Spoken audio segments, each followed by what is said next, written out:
Does the channel provide value? Focus on the foundation. I am a travel vlogger. It's always about communication. Build those partnerships. What are the problems that you solve for your clients? Just being ahead on the technological side of things. Leading an organization. You not only want to survive, but you want to thrive. They said it wouldn't last, and they said that you can't drive profitable and incremental revenue through the affiliate channel. But here we are, 20 years later, and the affiliate channel is alive and kicking and generating profitable revenue for thousands of retailers across the globe. Hi, I am Jamie Birch, your host of the Profitable Performance Marketing Podcast, where we talk to some of the industry's best and brightest about their careers, about leadership, and about how to drive profitable revenue through the affiliate channel. Hello, and welcome to the Profitable Performance Marketing Podcast. I'm Jamie Birch, your host and founder of JEBCommerce, your award-winning affiliate management agency. We have a really great guest today. It's actually one of our returning guests. We have Cary Pierce. He's the Director of Agency Services at Rakuten Advertising. We have a great conversation. Before I tell you more about that, let's just talk about a little news from JEBCommerce. We are excited to announce the official launch of our new service and pricing tiers. These are designed to properly support brands and affiliate programs at any size and budget level. So basically, it's really common in our industry to lack upfront transparency around pricing, services provided, and the resources allocated from an affiliate agency partner. And JEB was no different until now.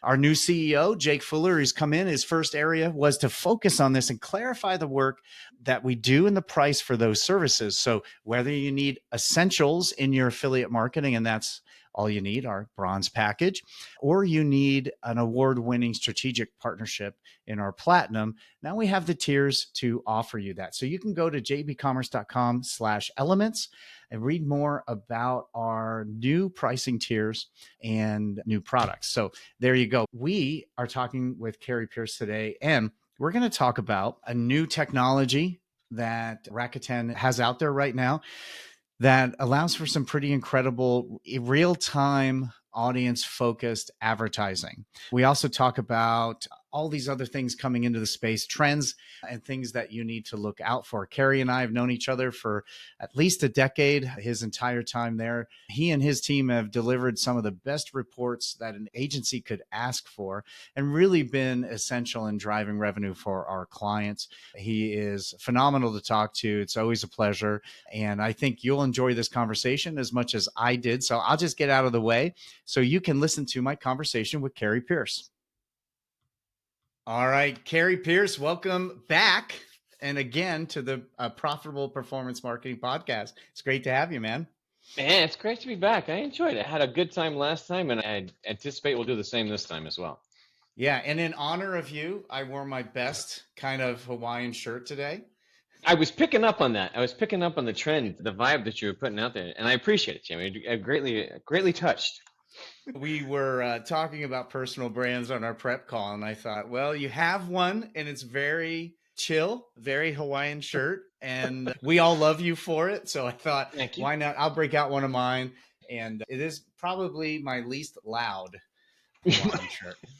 That is your least. That is saying something right there. If that's the least loud, I am more intrigued of what is left in the closet that I haven't seen yet. We'll do that on the third episode that we bring you on. Something for us to enjoy. I like it. I like it very much. Awesome. Cary, for those who haven't listened to your podcast, they may not know you. Give us a quick introduction, who you are, where you've been, what you're doing now. Sure. I'll try and make it quick. I'll make the abbreviated version. Short of the long is that Cary Pierce. I am the Director for Agency Services for Rakuten Advertising. And really what that means is help lead the teams that work with our agency partners managing affiliate programs across our network. That is currently in the United States. It's also in Europe, headquartered in the UK office. And then we also have APAC office as well, have a team that's down there. 3 different teams in 3 different parts of the country.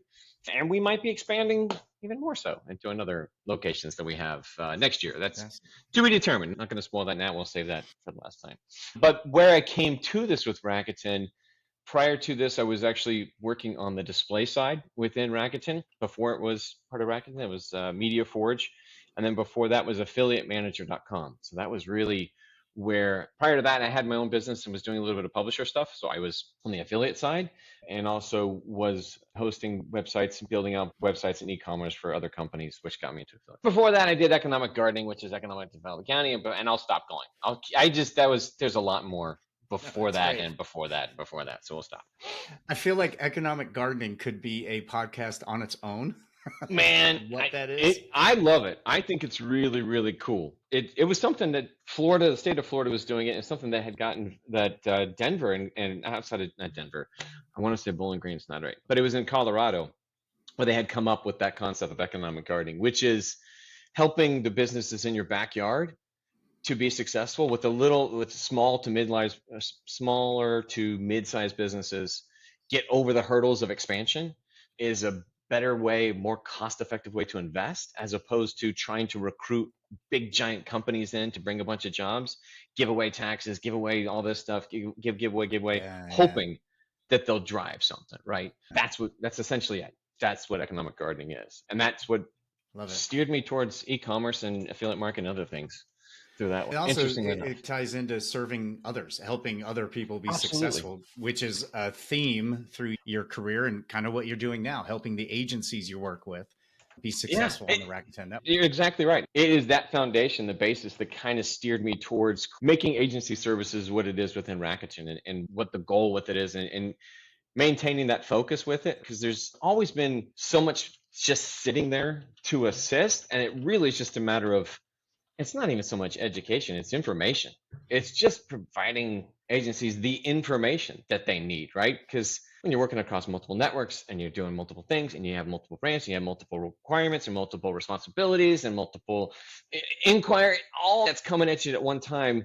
It's not a lack of capability. It's just a matter of, I tried 2 times and I can't figure it out right away. What am I missing? And that's all it is. It's really 9 times out of 10, any of our email responses is, oh, you're just looking to do this over here. Thanks, great, you're amazing, fantastic. And we have that whole back end exists, right? All the search articles are there, all the help articles, all the training, it's all sitting there. But to weave your way to find, I just need this one answer.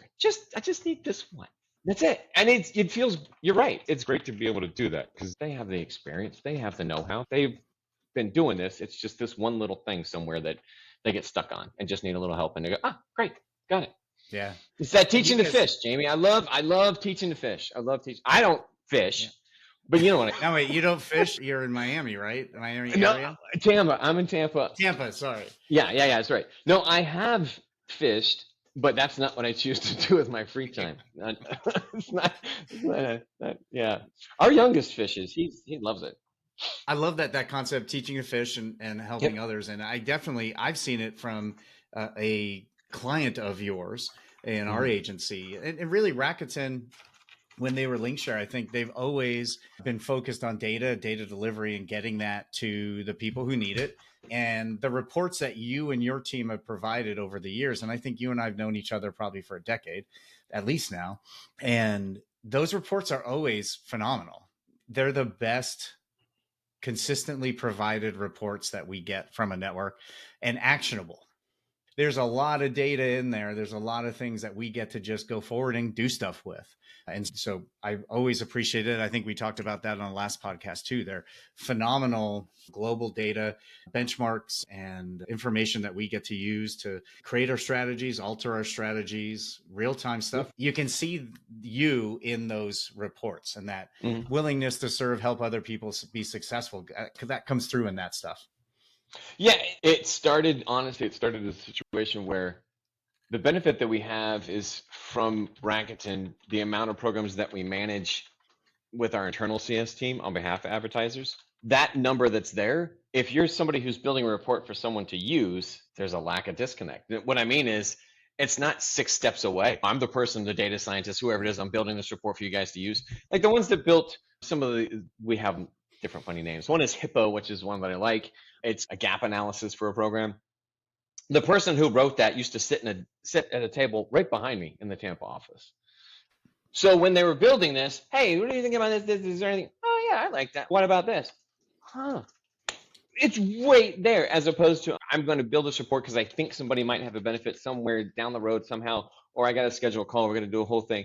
All that reporting is aided by that. And then now we've added in that other area where my team's having the conversations with your guys and what you guys are needing as well. And when we're coming up with new types of situations, like with the new benchmarking in the desktop, that stuff that's being available. What do you need? What are you going to use this for? What's the real quick that I need the top 6? And then what do I need to go deep dive into and get into the granular type of stuff with that, right? That has been the additional layer that we've added on recently is the agency perspective, which pretty much aligns directly with the same CS, right? If you know what you're doing, you're going to make the same actions off the same insights. It's just a matter of what the advertiser preference is. Where do they want to scale to? What is their optimization strategy? Yep. That's great. So it's been, I think, almost 3 years since we talked last on this podcast, and so much has changed since then. Talk to me about the industry's movement over the last few years. What are you seeing? What's new? What has changed? What obstacles are we facing? Well, we had talked about this when we had originally talked, right? And we were looking at, there's a couple of things. We had looked at with the pandemic, and all the advertisers yanked all their budget, just their straight marketing budgets, put all marketing spend on hold. Affiliate, you can't really do that. It's performance-based, but if the performance goes down, that's fine. But they got gun shy and they pulled all the money away. So what they did is they pulled a bunch of money away from online brands that drive awareness, right, for advertisers.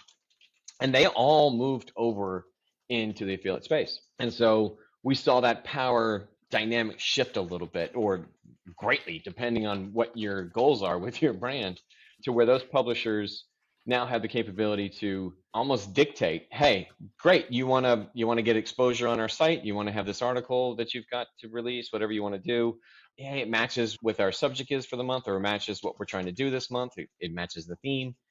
Fantastic. That'll be X number of dollars for you to get onto our site, and you have to have an affiliate program. Because they all went to affiliate at that time, right? I had to have some kind of revenue coming in. I've got all this content and all these people coming. I can't just, have you pay $10,000 to put your brand on my site for a week, because they yanked that money. And hope something happens. I got to have something there. And that shift happened. And then we've seen even more expansion upon that, right? And some of the things, this is some of the newer things that we've been doing, is you've got that power dynamic, right? It's my audience. I know my audience. I'll go ahead and partner with you based on some stipulations, conditions, and I have to have an affiliate program. Based off of that, something that we've been developing, I want to say we've got over 12, I hope someone's not going to yell at me later, publishers that are actively participating in this, where you can find different type of customer status, new or existing, right? You can target on new, we can do different types of commissioning based off of customer, based off of all kinds of factors. Short of the long, allowing publishers who know their audience, and we give them the capability to understand, is this someone that's new for this advertiser, or is this someone existing for this advertiser? And then they can target according to that customer status. This is all done real time. So when that customer comes to their site, from that advertiser's affiliate link, they can be shown an offer that is dynamically matching to that customer based off of what that advertiser's goal is. Typically, this is new or an existing type of customer.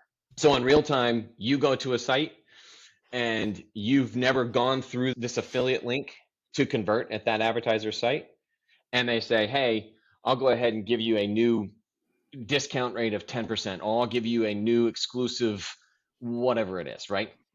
All right, that shows up, and that can show up on that landing page at that publisher site, and they'll show that reflectively. But if it's me who's a returning customer, I get the returning customer that's shown up on the publisher site dynamically. So this happens real time, and we've got over a dozen publishers that are doing this, and it's now giving that much more power. It's not control, this is more power to let the publishers implement your strategy on your behalf, right? They know the customer. They know if they've ever converted from you before. If they've never converted with you, this is new. They're coming to that publisher site for a reason. They're looking for something to make them jump over that hurdle to ultimately convert. And if you want to incentivize that publisher and that customer, you can do that dynamically in real time and not even have to have a long-winded. Now, you can do it where you're using, the advertiser can use their data if they want, or trust the publisher. And it's backed up empirically by our reporting on the back end too. The publishers that have that capability and the advertisers that want that capability, we've seen some pretty explosive stuff. So that's like This is the technology as opposed to from a relationship standpoint, right? That has been a bigger dynamic that we've seen that's been happening recently. So I have some questions on that before you continue to answer my question, because I didn't know about this. And this is something, the commissioning on new versus existing, that's been around for a while. Yeah. The need to differentiate, especially during times of crisis like the pandemic, becomes even higher. Competition increases, and a lot of advertisers use the affiliate channel to broaden their reach and to gain new customers. And so what we have done in the past, for listeners who haven't gone down this road, is you can do it retroactively and look at the publishers at the end of the month and look at your new to file and then change your commissions, change your incentives. Yeah. A lot of platforms like Rakuten will allow you to commission on new to file, but there's no identification in real time whether they are new or existing. It's after the order is placed. And then you look and go, oh, I just matched this back to my data warehouse and they have never bought from us before. So this is the commission rate they get. But you're saying they can recognize that on the inbound click and offer them an offer. Now, the most detailed way that I've always pushed for and would love to see is, and I learned this at Coldwater Creek 24 years ago, back to a household. So someone at this household hasn't purchased. That's how they determined new. And one of the things that I want to talk about too is everyone's definition of new can be quite dramatically different, right? Yeah. So they would go back to the household. So tell me, like, technically, this user has never purchased at this advertiser through my affiliate site before? Are they able to say, okay, but if that person bought at a retail location, physical brick and mortar, it wouldn't pick that up. That would not happen. Exactly. Right. And if I had gone direct to the advertiser, direct to the advertiser, direct to the advertiser forever, and never, ever gone through this publisher ever, and went through this publisher this one time, the publisher would say it's new if the advertiser is not providing all that data. And that's the thing, right? Yeah. The advertiser can provide all that data. We have to put it into where it's matching, right? You're going through LiveRamp, you do the matching, to put it into format to then send it to the publisher. My whole thing with it is, if I'm going to that publisher, then there's a reason why I'm not going directly to the advertiser if I've been going there for a while. There's some reason. Totally. I'm shopping. I'm not going to get what I want. I am shopping. I'm not buying. I'm shopping. You're exactly right. I'm fishing. I'm not catching.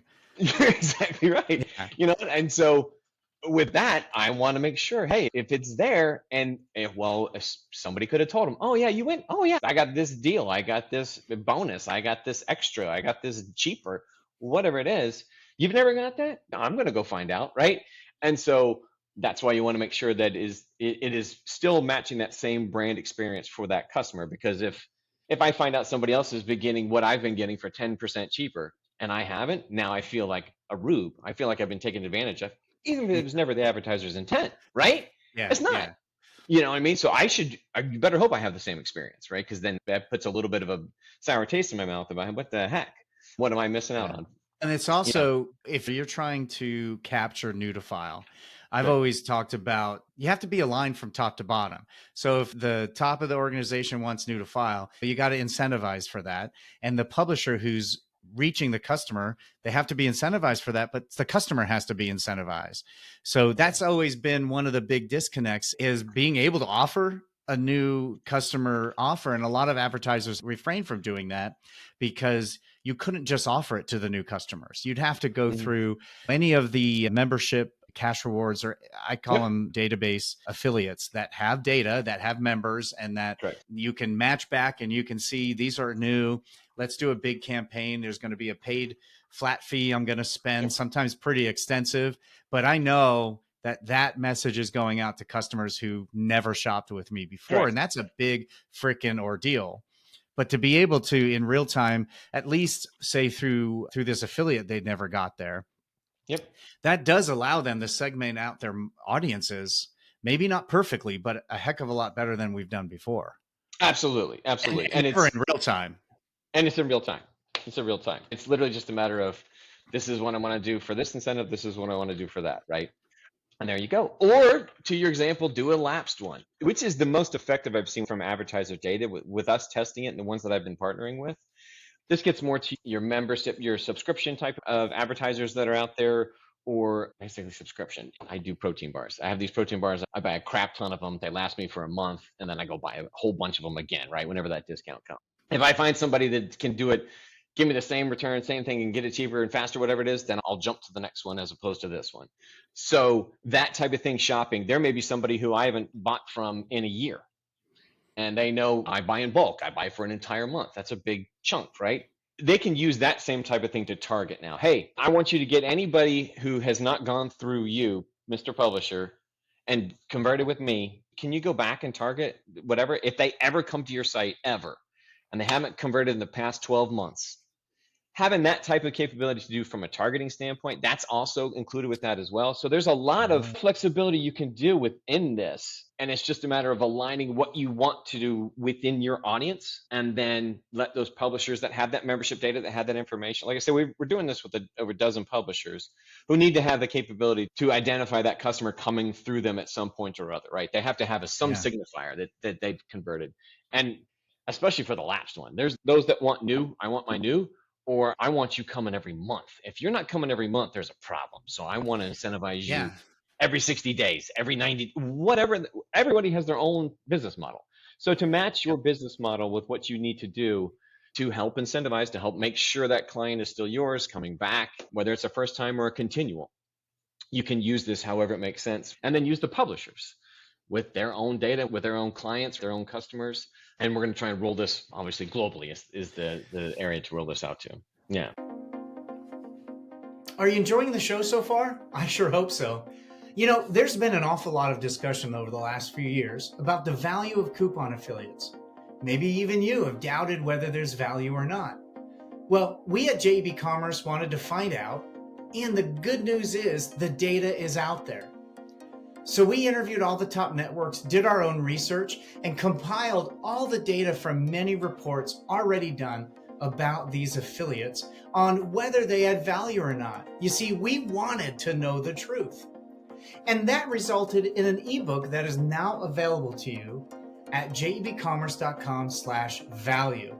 In this ebook, you'll find the 3 categories of coupon affiliates, information from Rakuten's marketing report on incrementality, data from Google and ComScore, data from Link Connector on commission stealing, funnel participation, and data on brand perception, and so much more. If you're struggling with this debate and trying to determine your coupon strategy, you definitely want to download this free ebook. And I want you to have this 100% for free, simply for being a listener of our podcast. You can access this free ebook at jebcommerce.com/value, all for free. So thank you for listening. Now back to our show. I definitely can see the shift that we talked about before was about control. I've built this brand, and now they come to me to shop, and they may shop with you, advertiser, if you're on my site and I'm promoting you.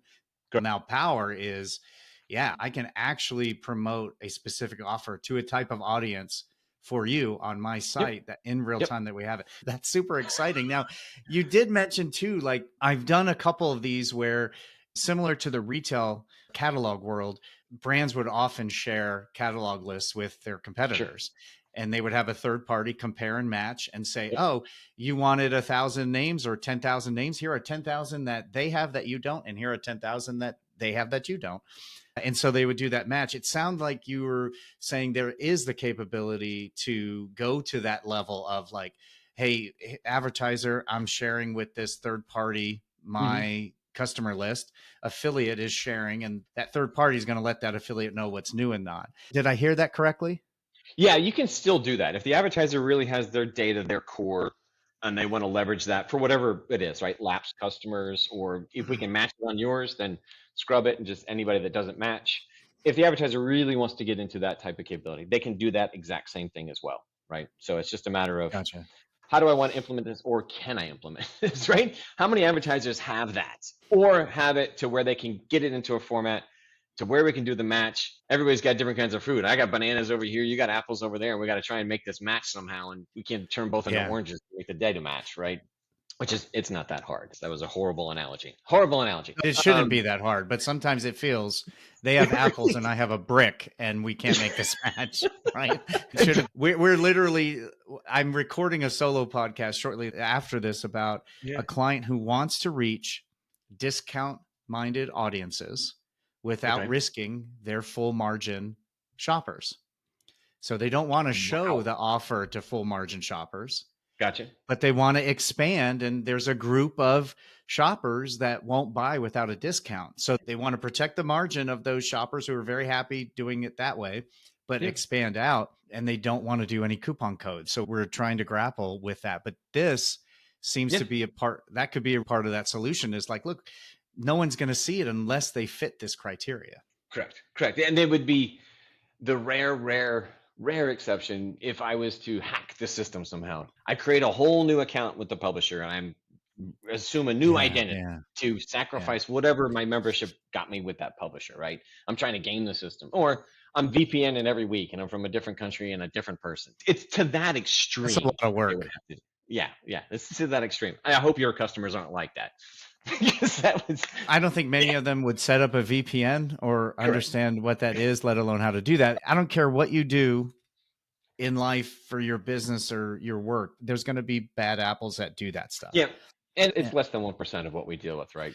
It's not even a huge exception. It's funny. It was just top of mind because I got down a path where somebody just did an if-then like that, and they started doing these if-thens and if-thens and if-thens. And then I threw my hands up after the fourth if-then and went, yes, you won.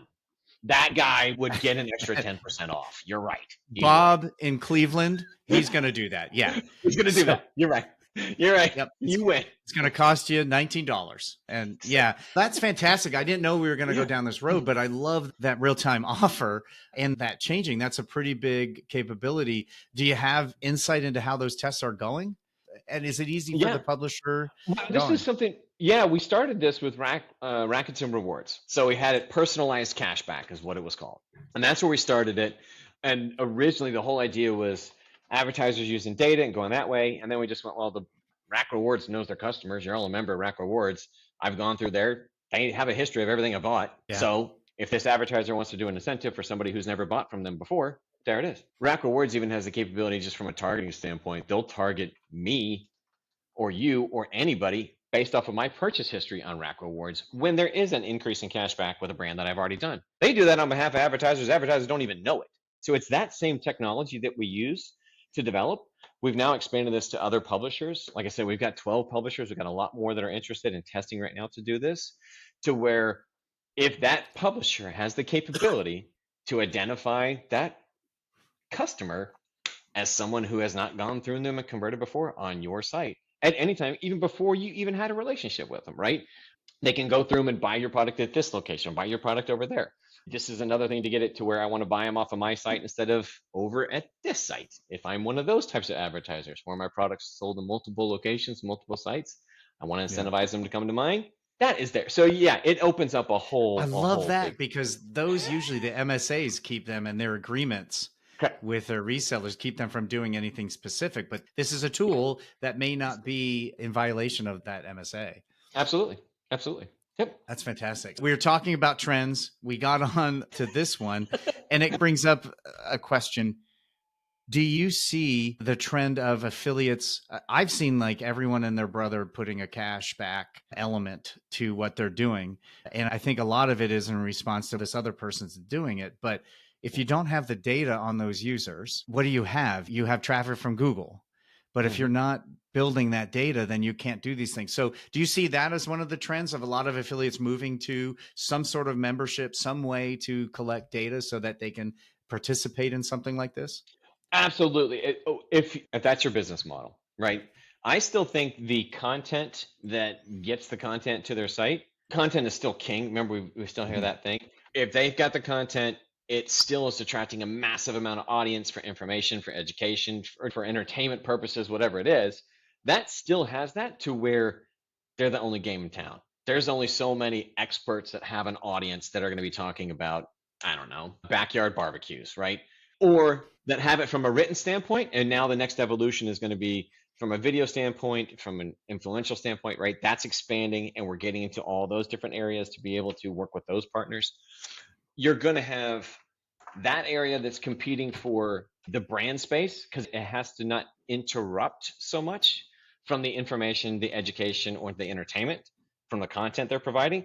So there's only going to be a limited amount of spaces. So theirs is going to be about the audience that they can continue to capture going forward. I don't think they're ever going to get to membership data, and I think it's going to be exclusive for you to get on those sites.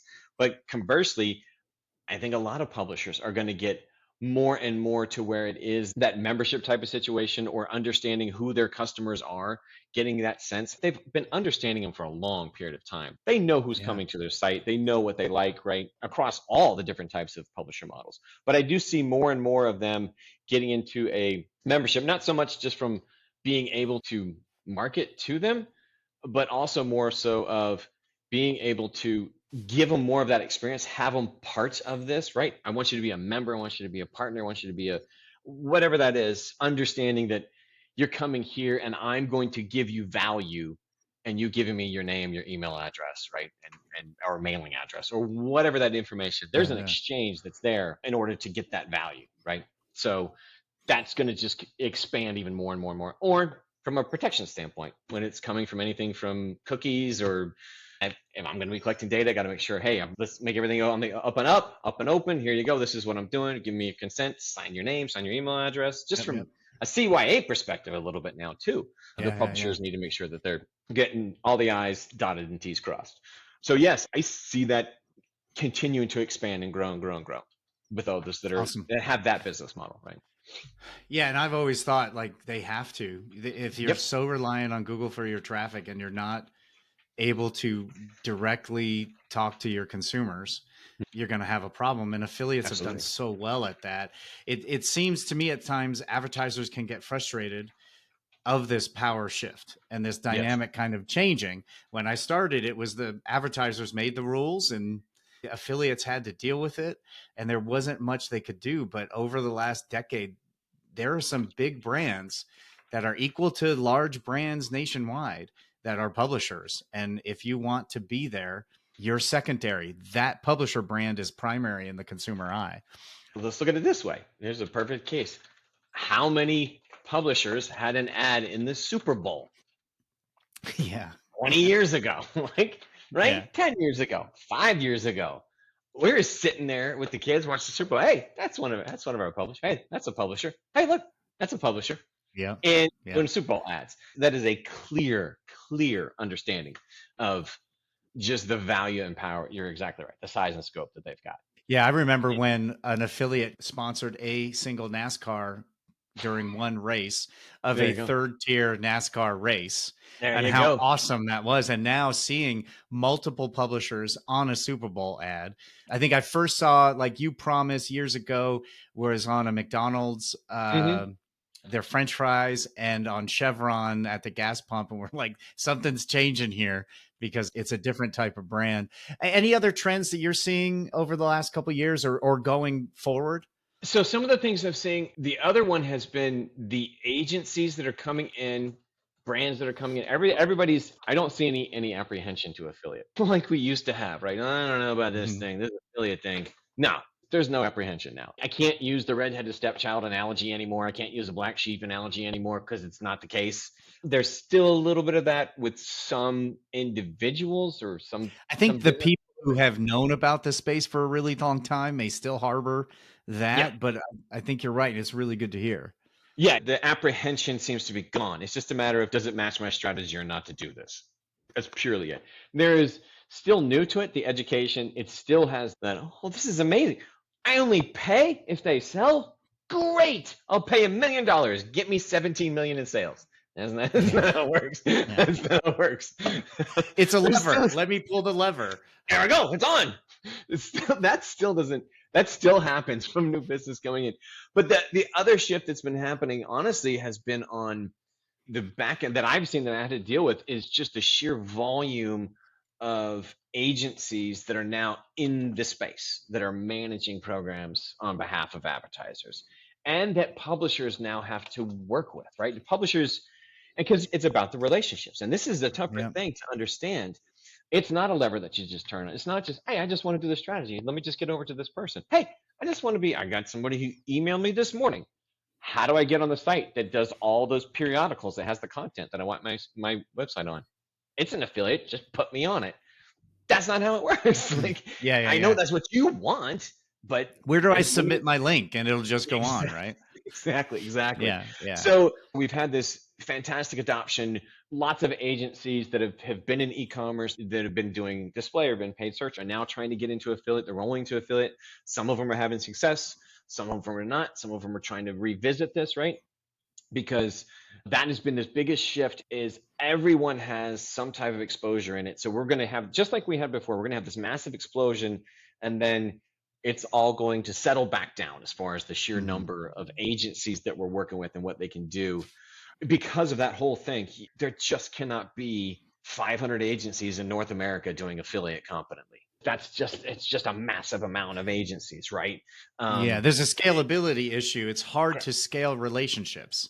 It's always been difficult doing that. Exactly. And so that's the whole thing is, I can get it. I can get you within the top 100. Everybody can invite them to come in, the top 100 publishers. They'll get in, depending on the size and scope and sale, the ones you can target, that's it. And that gets you about 60, 70% of the way where. The rest of it is more dependent upon your vertical. It's more dependent on the publishers, what their audience is. It's more dependent upon the availability they have. And to get over that hump, to get in there, because you're one of 100, 200, 1,000 other advertisers reaching out to have that conversation, or trying to, right?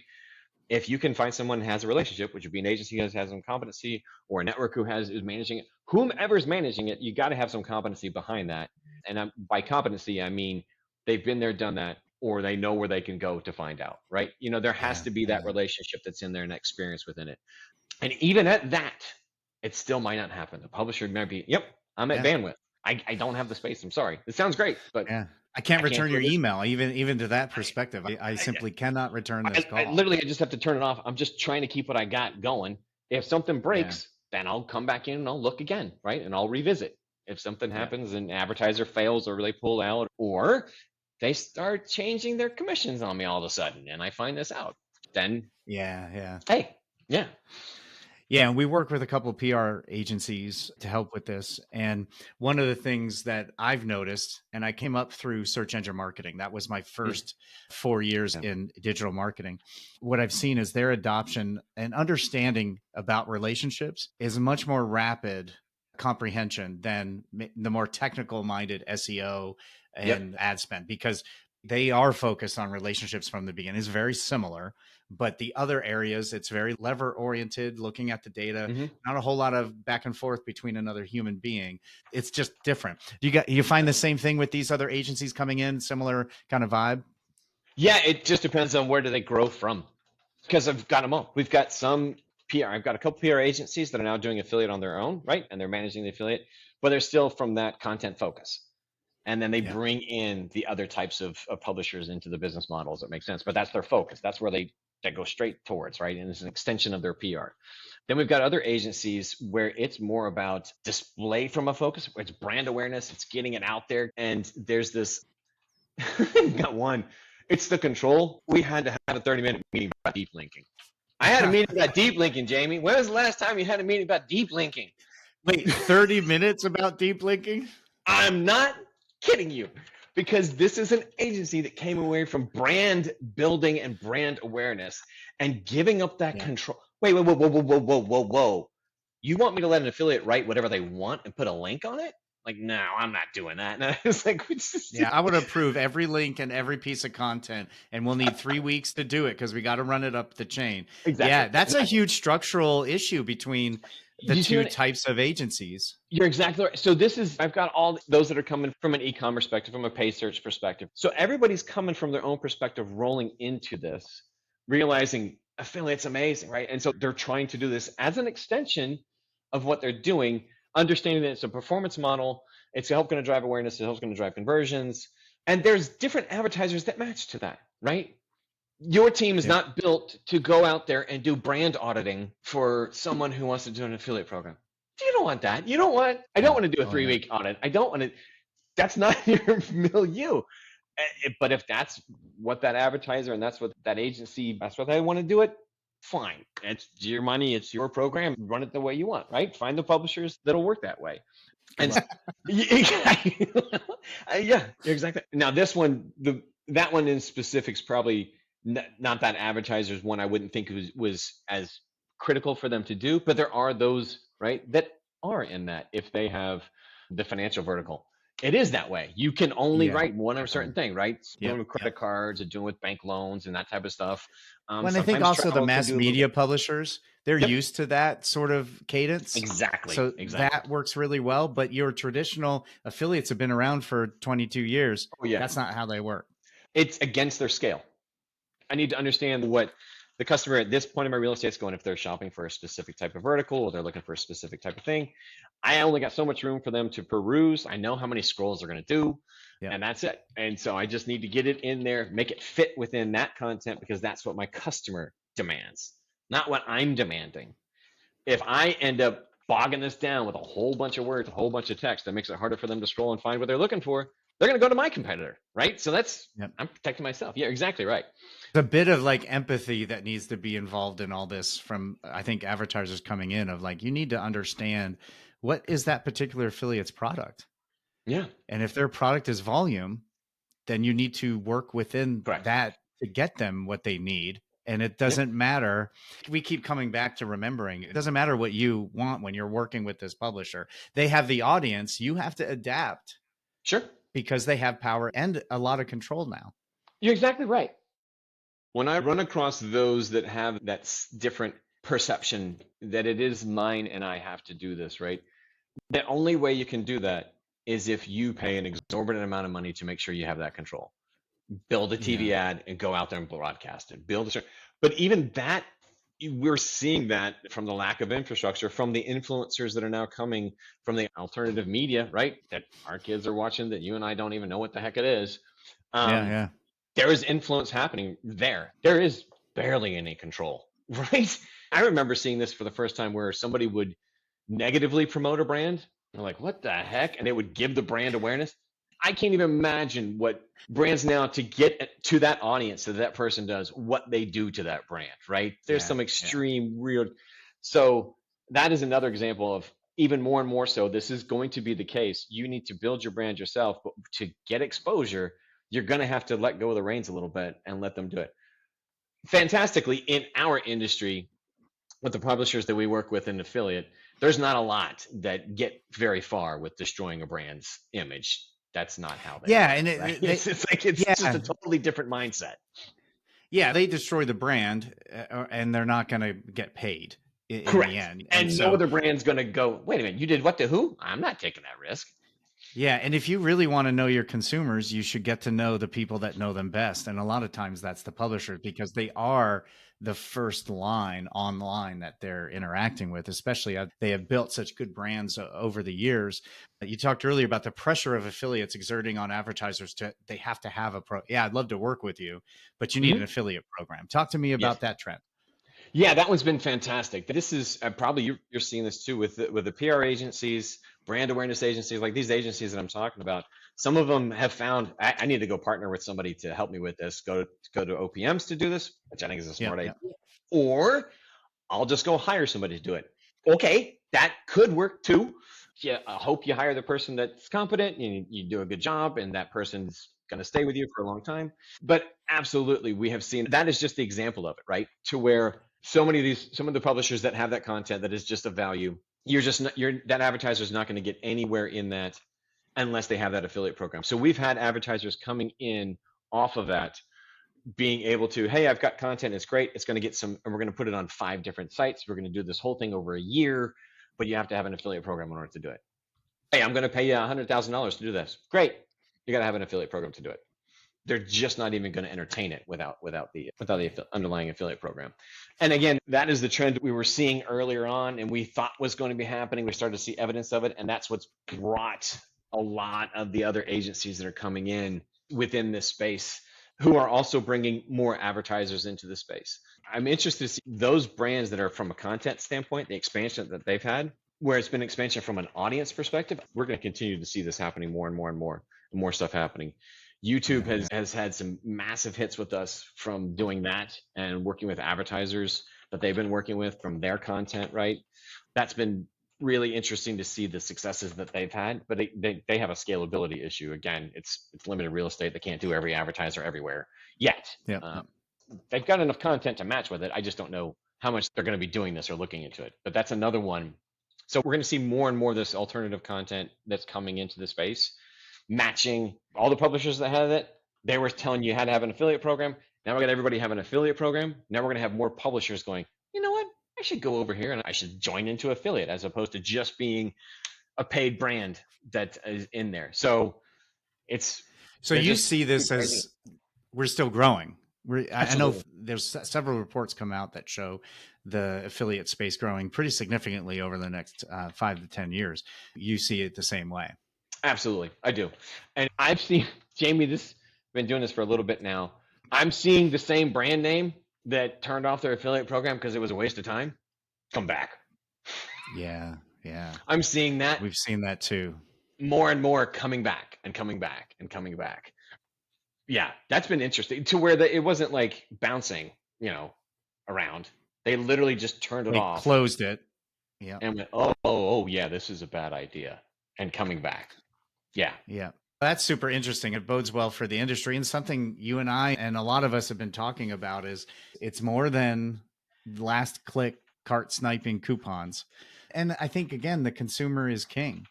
The consumer is saying, this is how I want to shop. And these types of brands are now my brands. And if you're there and part of that solution set, you may get my order. If you're not, you won't. They're driving the industry as they always do. Exactly. You're exactly right. And that is the funniest thing is everything we're doing, with educating the advertisers about the publishers is you have to partner with them. You have to collaborate with them. You have to let them make what you want available to them truly available to them, and they will reward you by driving you with traffic and conversions and awareness. And the whole thing is they can do this because they have a massive amount of customers running through them on a daily basis, and they have to cater to them. You need to cater to your publishers who are catering to your customers ultimately. Yep. And that's it. It's pretty simple when you look at it that way. When you go with that flow, life is easy. You're not fighting upstream. That's the flow is to the customer, and a lot of times it's through the publisher. Yeah, it's getting stuck in the little intricacies, and it's how the word is written as opposed to it's just the word. It doesn't matter how. Yeah.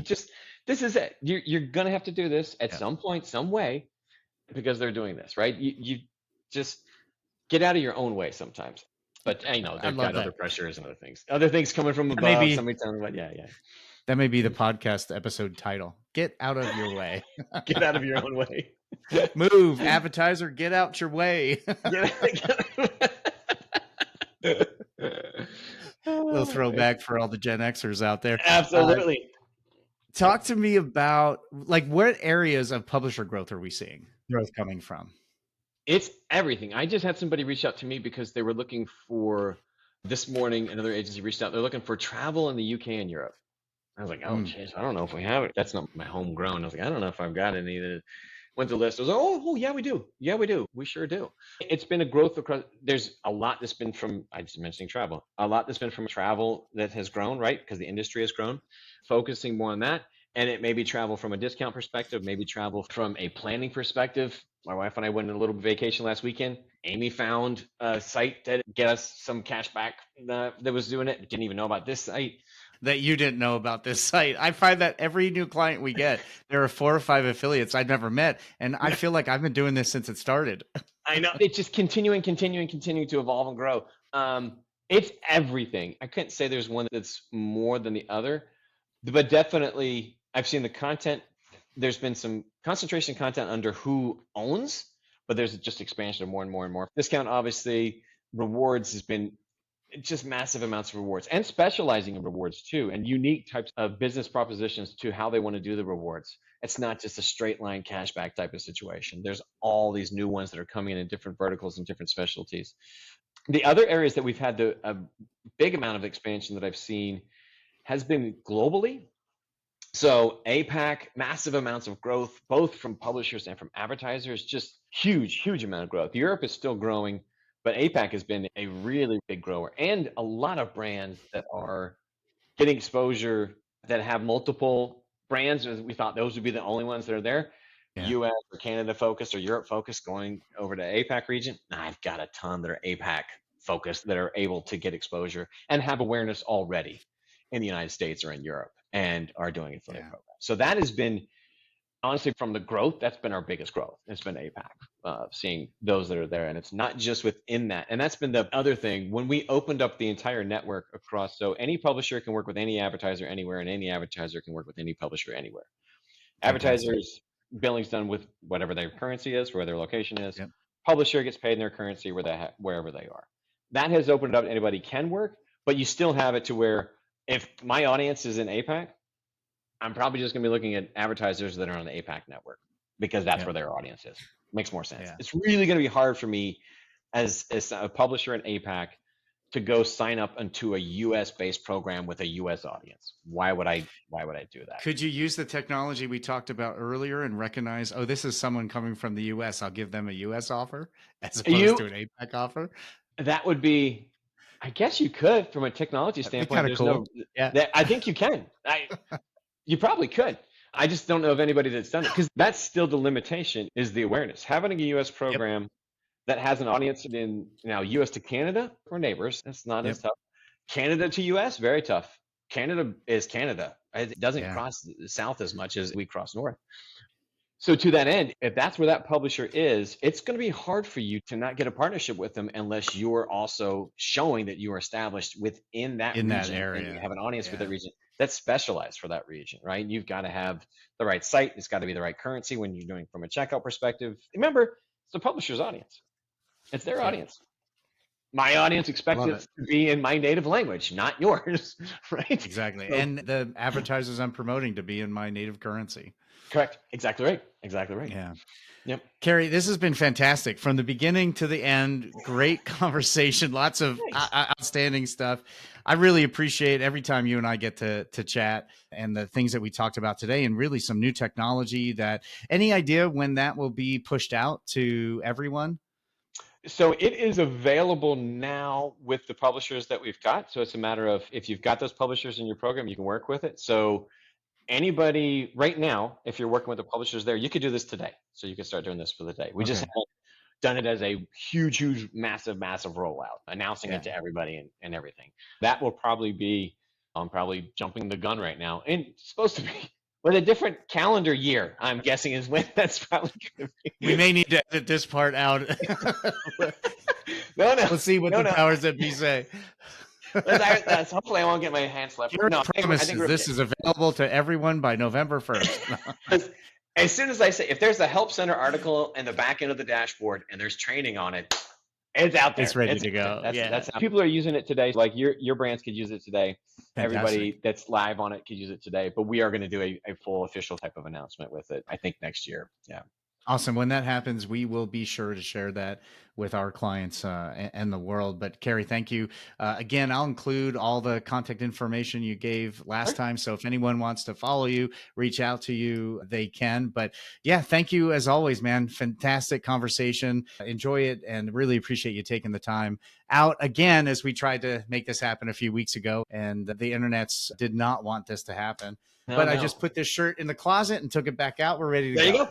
That's right. I like that. And yeah, the internet gods were not smiling on us a couple of weeks ago, but I'm glad we were able to make this work. I truly enjoyed it. Thanks so much, Jamie. Awesome. Have a good rest of your day. Thank you, Cary.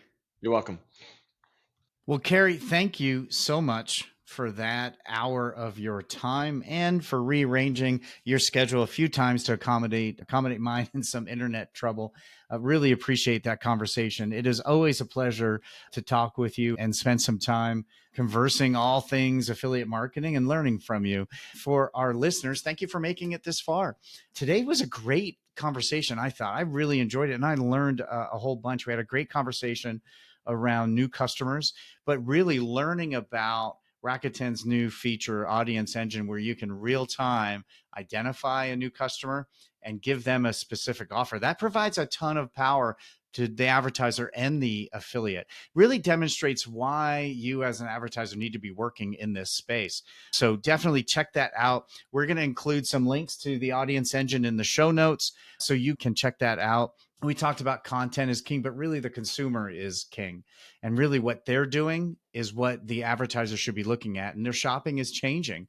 And that conversation of control and power and how that shifted in the last 5 years from advertisers to really the affiliates.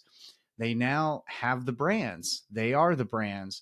And if you want their audience, you're going to have to do what you need to do to get access to them. One of the things we talked about that I want to highlight is the difficulty some of the other agencies are having, the multi-channel agencies, PR agencies, SEO agencies, that they're having coming into the affiliate marketing space and realizing this is about relationships. And if you're just getting into it and you're frustrated because you're not getting on those affiliate sites, you really need to look at building your relationships. And so if you're an agency trying to make that work, know that JEB works with other agencies. We can help leverage our 19 years of relationship building. And some of our staff have been doing this for longer. We can leverage that to help get your brands on there as well. So you can reach out to gethelp@JEBCommerce.com. We would love to work with you and help you figure that out.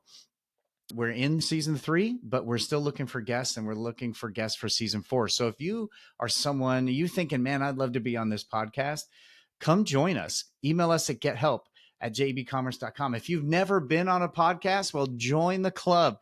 Many of our guests are brand new. They've never done a podcast before. And I think that really makes our content unique. So if you know someone who should be on our podcast or you'd like to be on the podcast, just reach out to gethelp@JEBCommerce.com. We'll get you there right away. And don't forget to check out our new pricing tiers and product tiers at JEBCommerce.com/elements. And if you found value today, share it. Share it on Facebook, X, and LinkedIn. Send it to someone who you think would benefit from today's conversation. But really what would help is to go give us a 5-star review at Apple Podcast, Spotify, whatever podcast player that you use. That goes a long way. But anyway, thank you so much for listening to this episode. I hope you found it valuable, and let us know how we did. But anyway, have a great day. Thanks for listening.